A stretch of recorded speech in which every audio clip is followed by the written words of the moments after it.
Well, I'm an artsy, right? But I like Eugene O'Neill because he's not this guy. This guy's too easy, way too easy, right? This is the kind of person that you can dismiss. This is the kind of, in those real-life cop shows like To Serve and Protect, who are they busting? All the addicts, right? 90% of the people they bust are addicts. People who are down and out. But statistically speaking, actually, this guy is only no more than 3 to 5% of the entire addict population. So where are the others, right? The other 95 to 97% are actually married, go to work every day, have mortgages, and have 1.2 children. Yeah, so, but Eugene O'Neill is particularly, I like him because you can't dismiss this guy this easily. But if we look at the mainstream answers, and Eugene O'Neill, by the way, started drinking at the age of 15 and didn't stop until he was in his early 40s. And even though he was, by the time he had stopped, he had won 3 Pulitzer Prizes, and he had written the work that would eventually earn him the Nobel Prize for Literature, he was still drinking through all this period. He didn't stop at all. His drinking was getting reduced, no question, as he, in his artwork, he was growing into recovery. But if we ask the mainstream addictions counselors, like, who is this guy? Who is this drunk? And he's as bad a drunk as any drunk you've ever met, guaranteed. Yeah. Embarrassment, he was waving a gun around, embarrassed the family to no end.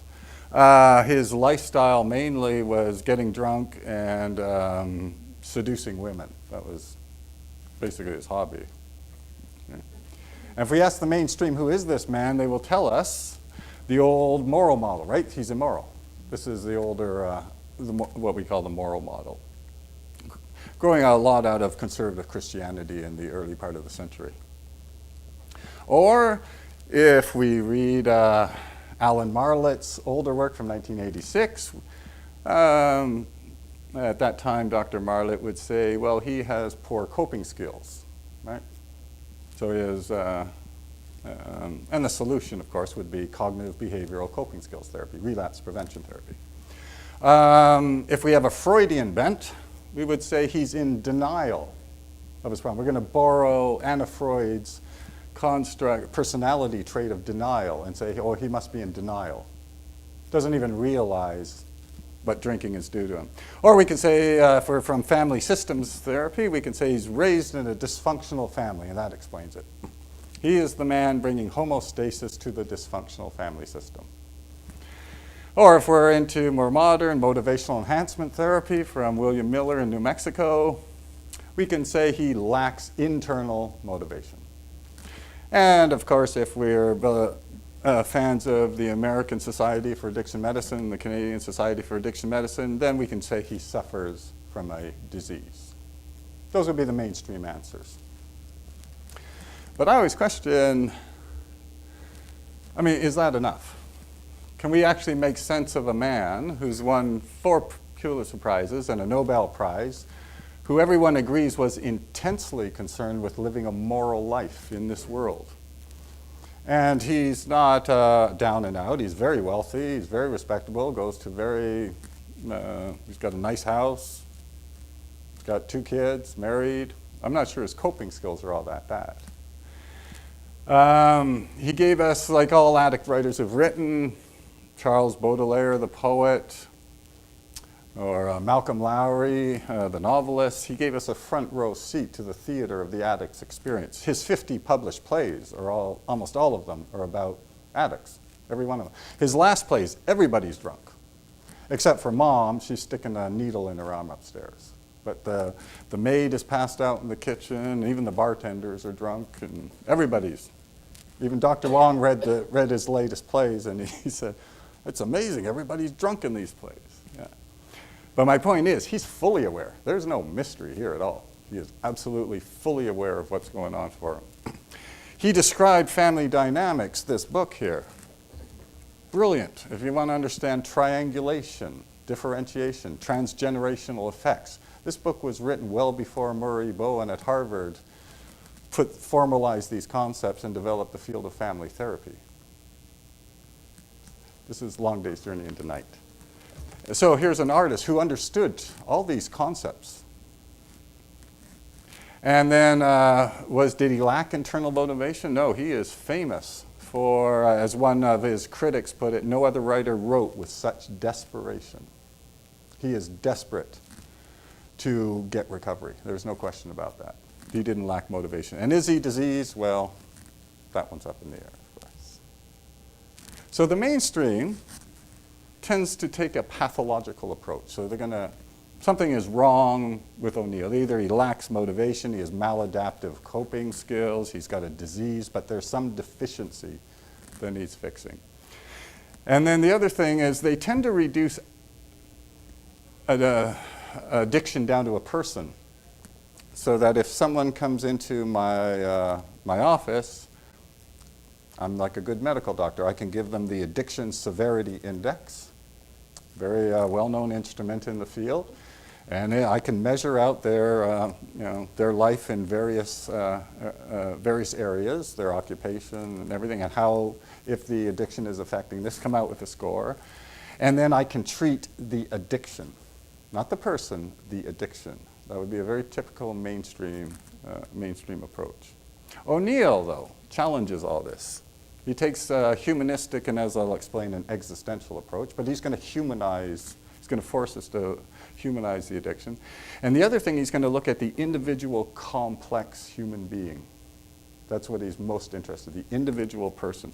Not an addiction, not a construct of addiction, but a person, a human being. That is what he is most interested in. Okay. Now, I was just reading, I forget, Linda Shreese, I think her name is, Leonard's book. And it's, I keep forgetting the name of it. The Veil of Addiction, Witness to the Fire. That was it. And she talks all about artists who are addicts. And she makes this big point of artists are uniquely suited to overcome addiction because of their creativity. And that's true. And a lot of addict artists did give up the drug. Thomas de Quincey, who wrote the granddaddy of all drug books, Confessions of an English Opium Eater, the famous William S. Burroughs, the writer who overcame addiction, John Cheevers, the American novelist. And that's all true. But a lot of writers didn't pull off the same trick. I can think of Jack London, the novelist, Malcolm Lowry, who wrote what is considered one of the top 10 novels of the 20th century. He wrote it just down the road from here, over at Deep Cove. Dylan Thomas, the great British poet, and Margaret Laurence, a Canadian. In fact, I saw her, she was at the university I attended as an undergraduate, as an instructor, and I saw her in her last days as she was in the last days of her addiction, and she finally died from active addiction. And so a lot of people say, well, this is what I ask my counseling colleagues sometimes. I say, well, if Eugene O'Neill walked in the front door, how would you treat him? You can't really use family therapy because he probably knows more than we do. He probably knows more psychology than we do. And as I said, there's no lack of motivation here. He's not in denial. He understands exactly, in a nuanced way, the dynamics of addiction. So he's a real challenge. And so a lot of my counselor colleagues say, well, he must be special. You know, he's obviously more competent and more creative than the usual addict. But then again, I point out, what about Jack London or Malcolm Lowry or Dylan Thomas or Margaret Laurence? They're pretty special people too. They tried to pull off the same trick and they died. They committed basically, Margaret Laurence drank herself into death. Actually, all of them did. Malcolm Lowry officially committed suicide from a drug overdose, but it was a very deliberate thing. So I'm not sure he is that special. Here's one guy who died, John O'Brien. And he's most famous, of course, for this book, Leaving Las Vegas, which they made into a movie. And I was very deliberate in choosing this book because, of course, we don't have a lot of time. So he only wrote one book. He's definitely not at the level of Eugene O'Neill, but this is his first book, and it's pretty remarkable as a first book. And he talks all about, the premise of this book is a writer who gets fired for drunkenness, goes to Las Vegas and plans to drink himself to death in 30 days. That's the plan. And along the way, he meets a woman, a prostitute by the name of Sarah. And anyway, it's their interaction until he passes away. But the thing about O'Brien that's obvious, that I really find quite remarkable, is again, there's no ignorance here. In fact, he has his main character, Ben. So Ben is sitting with Sarah, and Sarah is growing attached to this man, and Sarah says to him, "Why are you a drunk? Like, why are you killing yourself?" And Ben makes the comment, or I'll just read the rest of it. "Do you want to kill yourself? Are you saying that you're drinking as a way to kill yourself?" She leans over the table close to him, listening intently, and he replies, "Or killing myself as a way to drink."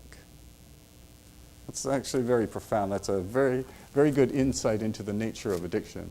He's not going out to kill himself. He's going out to drink, but in the process of drinking, that's the goal. He is actually, and he recognizes he will have to kill himself. But the goal is actually to drink.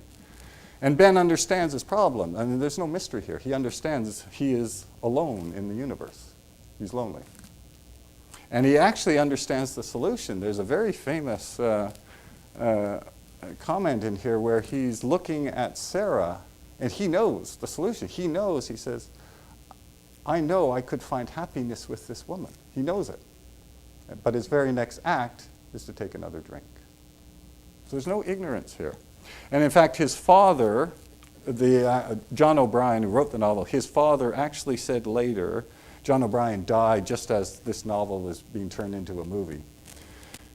John O'Brien's father said that this novel was his suicide note. Yeah. But not because of lack of awareness. That was the kicker. And if we look at the similarities of these two writers, they're both considered hopeless alcoholics. They both used art to make sense of suffering. They both understood addiction. They both had good self-awareness.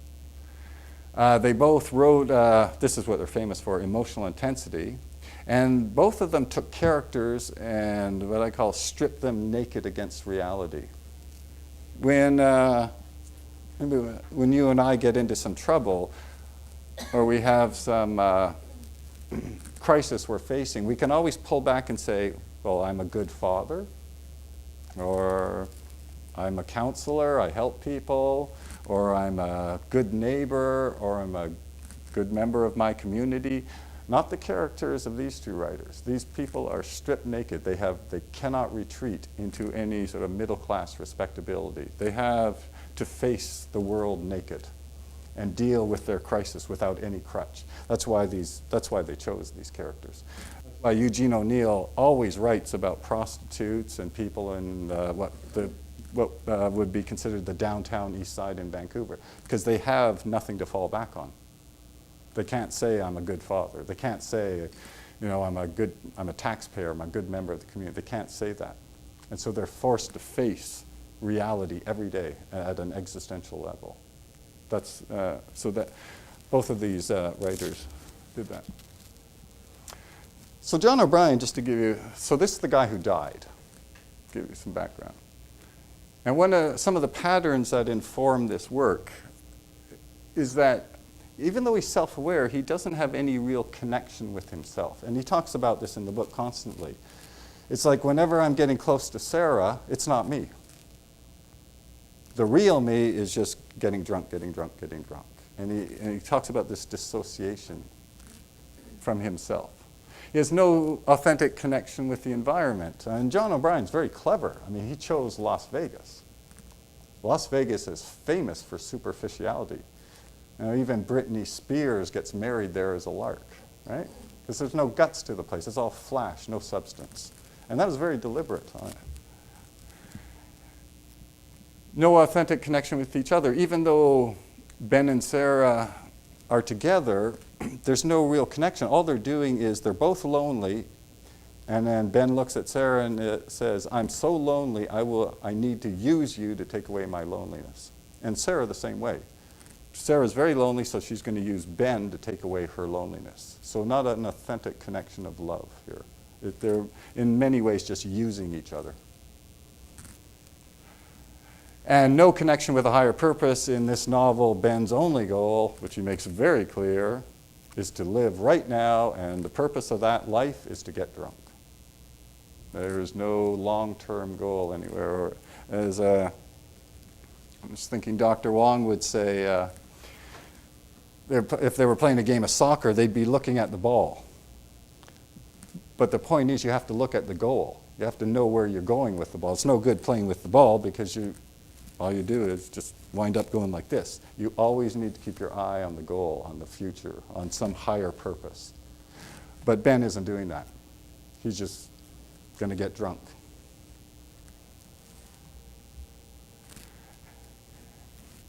So one of the questions I always have is, why? Because you would think any normal, healthy human being would want to do that. Why doesn't he have, and I just borrowed this phrase from Viktor Frankl, a fighting human spirit, or the defined human spirit? Why won't he fight for a better life? And again, this is not out of denial or ignorance. And in fact, there's a sentence in here. He and Sarah, they are at once seeing for the first time decisions they have made and unexpected options that they may now have. So they are aware things could be different. So it's not out of denial or ignorance. But what happens is they're just too wrapped up in the misery of their own suffering to be able to see anything beyond that. So their world is this big. And for those of you who are versed in modern art, you know that this is a typical condemnation of modern art. This is T.S. Eliot's The Hollow Men. Here's the people trying desperately to make meaning of their lives, but they can't. Their voices are dried. We are the hollow men, we are the dead men. You know. Their heads are filled with straw. And it's filled with straw, and their words are meaningless because they're so trapped in their own suffering. They just cannot break out of that. They're just totally focused on the now. Yeah. But O'Neill lived. So John O'Brien committed suicide. O'Neill lived, and he understood what his actual problem was. And he gave us in one phrase, in Long Day's Journey into Night, this is his entire life. He says, I will always be a stranger who never feels at home, who can never belong. That's his problem. He is disconnected from life. And if we trace the 50 plays and the 30 years that it took to write him, we discover that this sense of belonging, this is his work. From play 1 to play 50, he's desperately trying to figure out how to belong. And he's not a good systematic philosopher that's just like hit and miss. He's just trying stuff out, it works, it doesn't. Yeah. But at least he knows his problem. And if we look at all his plays, this is the pattern of his recovery right here. As a young man in active addiction, 24-year-old, 25, 26 years old, all of his plays, about maybe half dozen of them, were all based on this sense of he is the victim. He's the victim of his family, he's the victim of money, he's the victim of whatever, fate. And that was the conclusion, that's the theme of the first half dozen books. And if he's the victim, why not get drunk? So he did. Yeah. Or then he comes up with the next one, made famous in Anna Christie. Says, look at life is fate. I'm going to be born, and then I'm going to spend the rest of my time basically moving towards death, because that is the fate of all human beings. And so what we have to do then, it's in the struggle that life becomes important.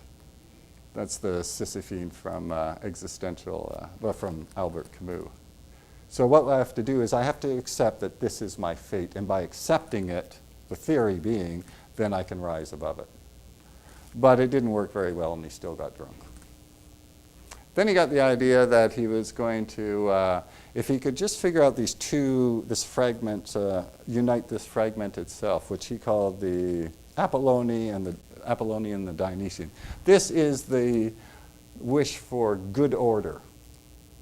That's what this one is. So life A good life means, I go to get a job, go to work every day, get married, do all the official things, lots of good structure.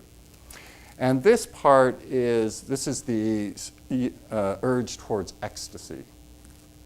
And if I could just, and this, by the way, this has about a 2,500 year tradition, actually 5,000 year tradition in Western thought, beginning with the ancient Greeks. They said the perfect life is if you could mesh this idea of good order and structure with this yearning just for ecstasy. And if you put those two together, then you could lead the good life. And so he tried that. It didn't work very well either, and he still got drunk. And then he thought this idea of eternal recurrence would work. This is right from Nietzsche. Any of you versed in philosophy, this is Friedrich Nietzsche's main theme. And eternal recurrence is just the idea that I am part of the cosmos. I will live and I will die as an individual, but from a more magnificent perspective, I am part of life itself. I am one more actor in the drama of the big cosmic way of life. So he tried that and kept getting drunk. So it didn't work out too good for him. And then he stopped drinking only when he hit this stage, responsibility, where he finally figured out that it's, to Eugene O'Neill, it's up to me. I'm the only one who can live my life. And regardless of the fact that capitalism may not be good for me, or my parents may be bad for me, or any other form of suffering, in the end it doesn't matter. It's still up to me. I'm the author of my life. I have to make the decisions, regardless of anything. And when he figured that out, he stopped drinking. But he wasn't happy. That would have to wait until he hit this one. This is the theme of his last 3 or 4 plays, caring for the other. And his idea was this. He said, look, in this world, there's no natural inherent goodness or anything. It's not like God is up there. He's a Nietzschean, basically. And he believes there is no God. This world is just this churning, chaotic mass of energy. No beginning, no end, no direction, pays no attention to human wants or desires. So how, and this was the search for the sense of belonging, how do you find a sense of belonging in this world that pays no attention to what you want? And what's the point of it? And he finally concluded that the only important thing was to care for each other. That was the actual conclusion. He said, and that's the only thing that ever made sense to him. So love was actually the answer. And then when he found this, then he got happy. Actually, he fell in love for real. Okay.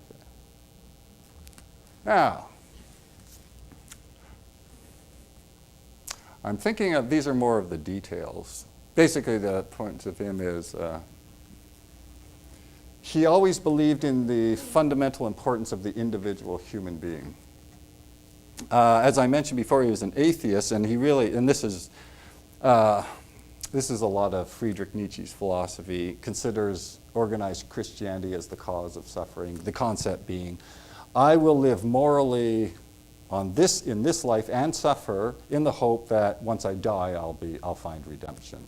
And O'Neill said, what a ridiculous way of living your life. Why don't you live a happy life on this earth? That's the concept. But anyway, these are more deep. I'm just whipping through this because we're running out of time. So in the end, this is how we got happy. So caring for the other within this universe that pays no attention to human values or wants. And he understood that caring for the other was not a perfect solution. And this is a basic tenet of all existential thinking, is that to live is to suffer. It is as natural as a heartbeat. If you live, you will suffer. And acceptance of that is a primary. So in anything, including relationships with people you love dearly, you will suffer. They will do things to you and you will be hurt. And you will do things to others and they will be hurt. So it's an acceptance that this is simply the way the real world works. And the problem with drunkenness, he figured out, was because all it does is it allows for what I call this oceanic blending with the universe, and it gets rid of the individual. So as O'Neill says in probably the most famous passage in this play, he talks about what it's like to be drunk, and he's talking to his father. It's an autobiographical play, by the way. He's talking to his father, and his father's drunk, and he's drunk. And his brother, right after the scene's going to come in drunk and pass out on the floor. Mom's upstairs with a needle in her arm shooting morphine, and the cook and the maid have passed out in the kitchen. They've been drunk for the last 12 hours. And his father asks him, name me one time when you felt good in your life. And Eugene O'Neill mentions this time when he was in the Merchant Marines. And he's on the deck of a ship at midnight, and he's looking out into the ocean alone. And this is what he says. Says, I became drunk with the beauty and singing rhythm of the sea, and for a moment I lost myself, actually lost my life. I was set free. I belonged within peace and unity and a wild joy. I belonged to something greater than my own life or the life of man. I belonged to life itself, to God, if you want to put it that way. Right? And that worked as a drunk. But the problem is, if you belong to life itself, the individual, is lost. And then he makes, right after that little speech, he says to his dad, but in a moment, oh, actually, I'll quote it.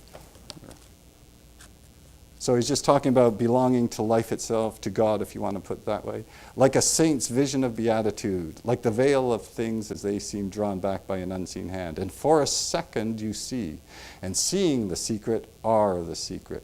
For a second there is meaning. Then the hand lets the veil fall, and you are alone, lost in the fog again, and you stumble on toward nowhere for no good reason. Right? So it's as a solution, drunkenness doesn't work. You can lose yourself by blending with the universe, becoming part of life itself.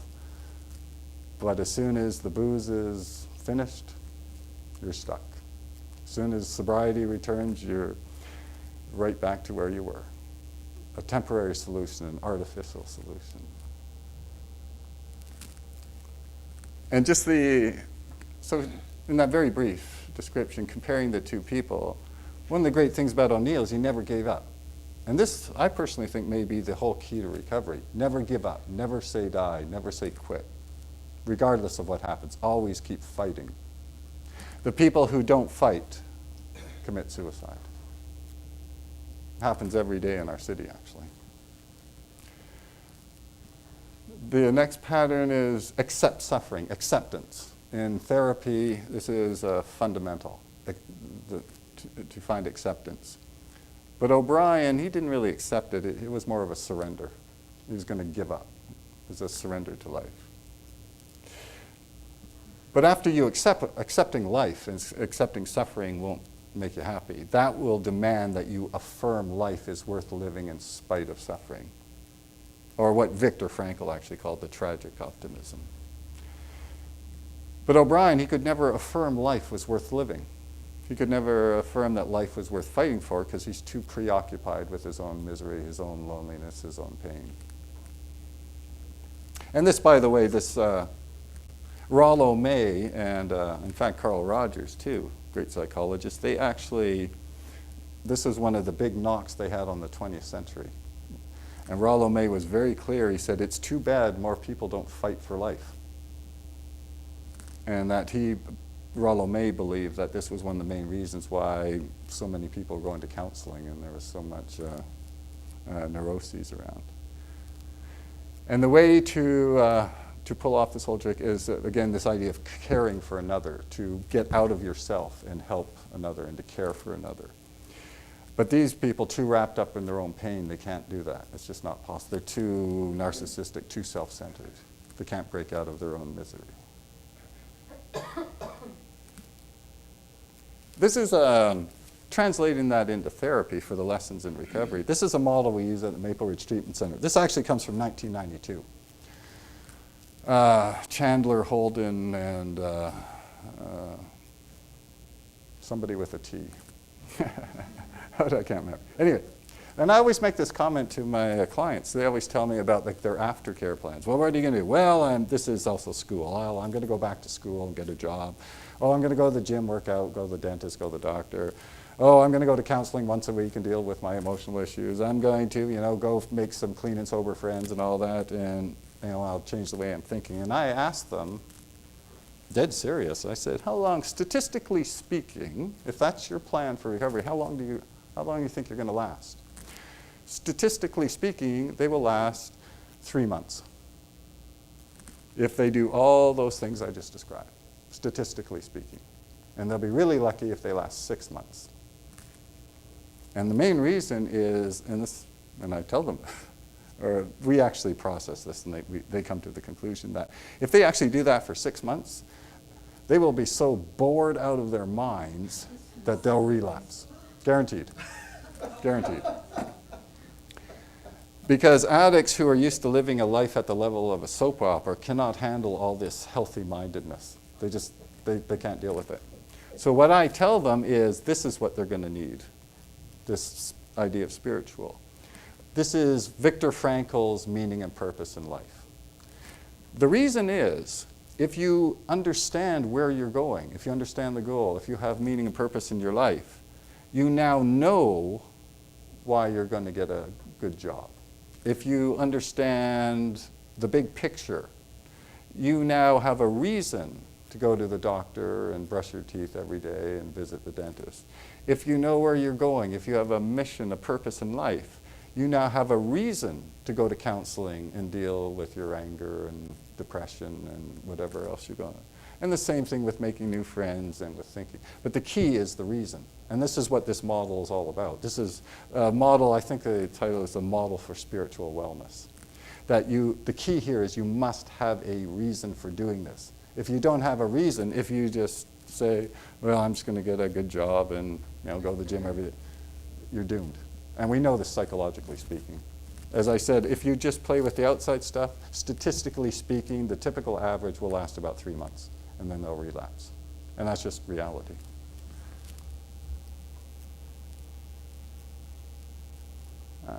I just want to, okay. Oh, we're on the last slide, good, excellent. So, lessons for recovery from O'Neill. We discover, as I mentioned, that O'Neill didn't actually stop drinking while he was progressing through those patterns. He stopped drinking only when he figured out the meaning. That was the key. And I always wonder, too, in our treatment, if we were using the famous Minnesota model, the prerequisite or the first step of recovery is to put a cork in the bottle. And after we put a cork on the bottle, and some counselors say up to 2 years, then we'll start dealing with the real stuff. And O'Neill says, maybe not. Maybe that's not the way the dynamic actually works in practice. Maybe it's once you start getting some meaning and purpose in your life, then the natural consequence is abstinence. And this is what Stanton Peele was talking about this morning, right? Is to get that meaning and purpose in your life. To find something, and then you realize, well, drinking won't lead me there. But in a lot of mainstream therapy, we say abstinence is the first step or the prerequisite to recovery. Or, taking a step down, we have the goal as harm reduction. As a counselor, I work in a harm reduction treatment center. It's a direct service of the Fraser Health Authority, and the policy of the government of British Columbia and the government of Canada is harm reduction.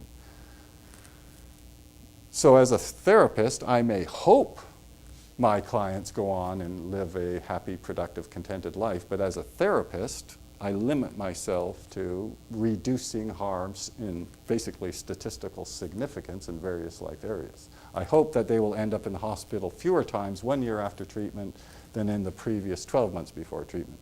I hope that they will be arrested fewer times in the 12 months after treatment than in the 12 months preceding treatment. And that's actually how we measure success rates in addiction treatment now, is a statistical significance. Not that they've stopped using or had happy lives or anything, but statistically significant harm, reduced harm in various life areas. But the goal for O'Neill is now You have to find the sense of belonging. You have to feel, how do I live a happy life in this world in spite of suffering? That's the goal that O'Neill shot for. This approach, generally known, of course, as cognitive behavioral, motivational enhancement therapy. I just use that for, that's William Miller's bit. Or pharmacotherapy. These are all the evidence-based mainstream therapies now. But O'Neill, obviously, he takes an existential approach, as I call it. These tend to be deficit approaches, that there's something lacking in the individual. This is more an approach, a positive approach. In other words, where do you want to get to?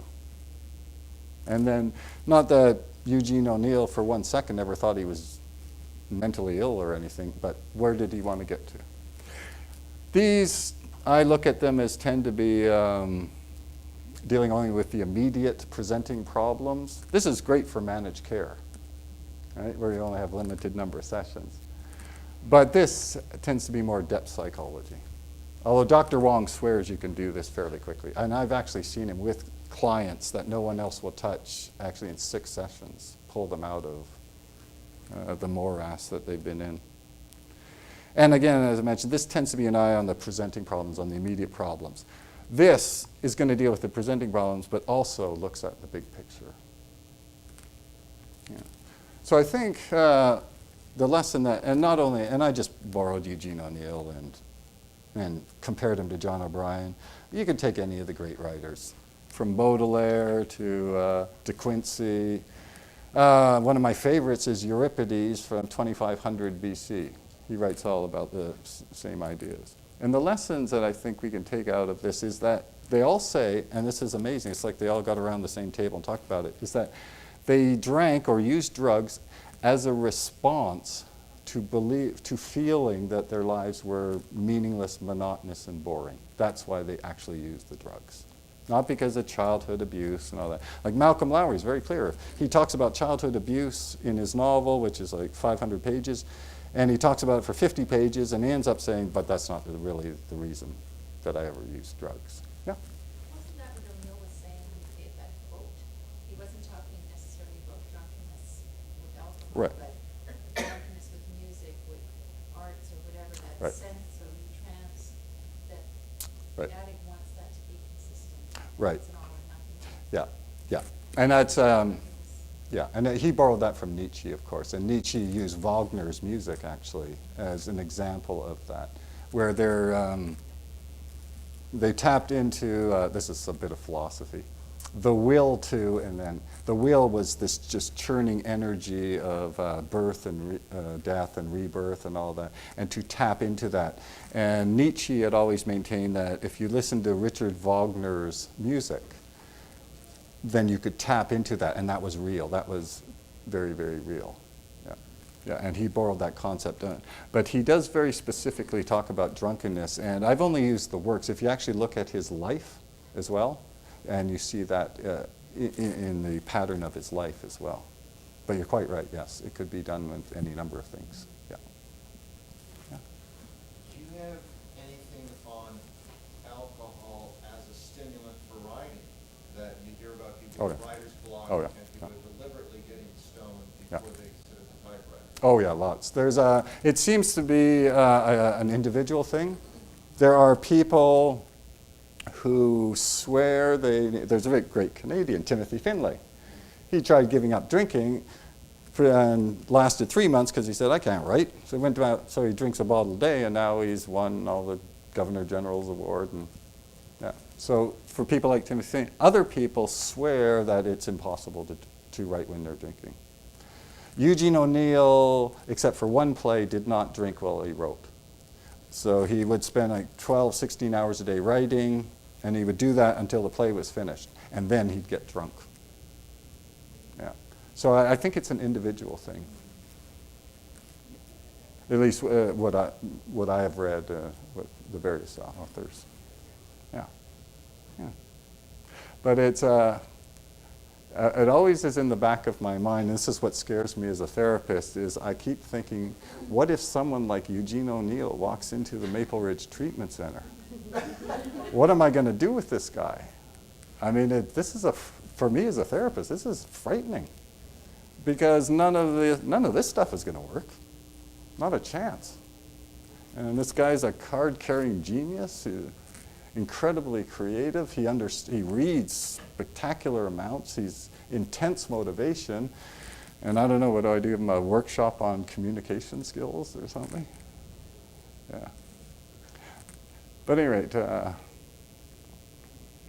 yeah, just maybe a little different way of looking at it. Yeah. So we better let you have some coffee here.